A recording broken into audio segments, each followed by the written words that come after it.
clearly it's very important to keep an excellent team of staff, but at the moment pay is not the most available bargaining chip to keep those people. So what would be your advice on how you build and keep an excellent IT team? It's not easy to build and keep an excellent IT team. I think interest is important.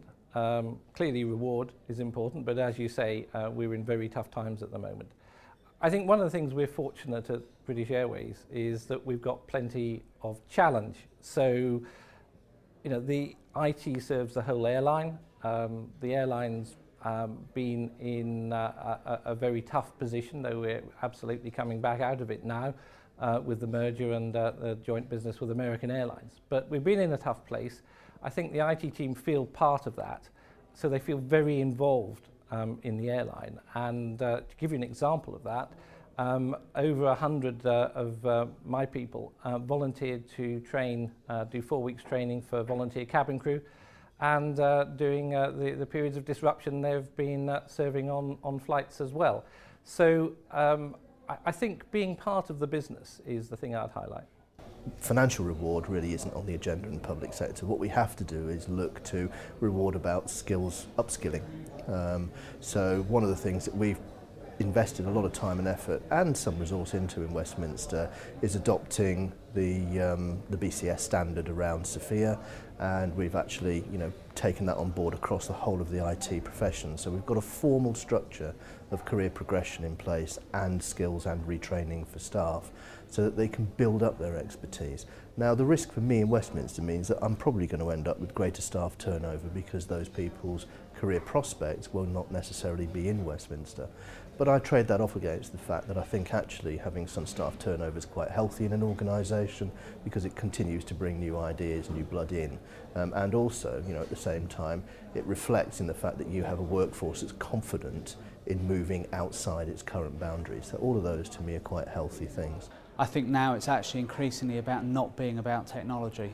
Within the team that I have for the last 2 years, our focus has been about understanding the way in which technology is used within the organisation, and that's changing the sorts of skill sets that we need. It moves from deep technological expertise into business analysis, into relationship building, and becoming of more value to the organisation. It's been a difficult transition for some people because that's very different from traditional IT skill set, but that's the way we're doing it. Well, the first thing is we are struggling to retain those people, and we do have a very high attrition rate. Our pay relative to the market, I think, is average but not exceptional, and we are struggling. My message to people is look at our organisation, look at where we're going. We're a growing business. It has to be about what's happening in the business and attracting the right people to the challenge of working in our company and trying to talk about the wider opportunity of not just remuneration but actually going to work. I think we would look at our record. At these times, how many of our staff did we lose? And that's, if we'd looked after our talent well enough, early enough, they would have stayed with us. Our attrition are in the single digits. We didn't lose people because we invest in their goals, in being a business analyst, an architect, a strong developer. We invest in their competencies, being a leader in whatever category they want to be in, being a great communicator, and because I think IT is going from back office to front office. And with that investment, what we find is people are loyal to us. And what we also find is that they're growing with us. So it's not an issue we're actually seeing.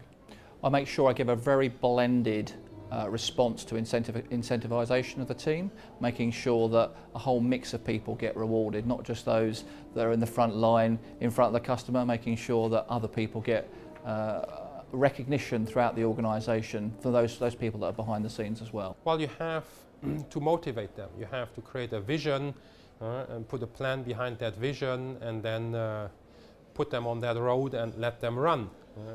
Let them develop and create results, develop their skills, develop their leadership potential, and also make some mistakes. That's the way you will create a motivated team that will deliver the projects that you need. There's several things in that. First thing is leadership.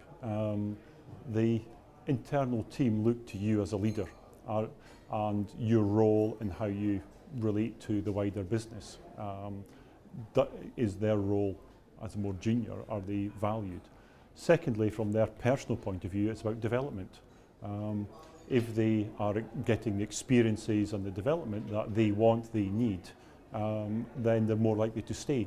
Some may argue they're more skilled, so they may be more propensity to leave, but fundamentally, if you don't upskill them, you're left with a dozen COBOL programmers with nothing to program, so what's the point?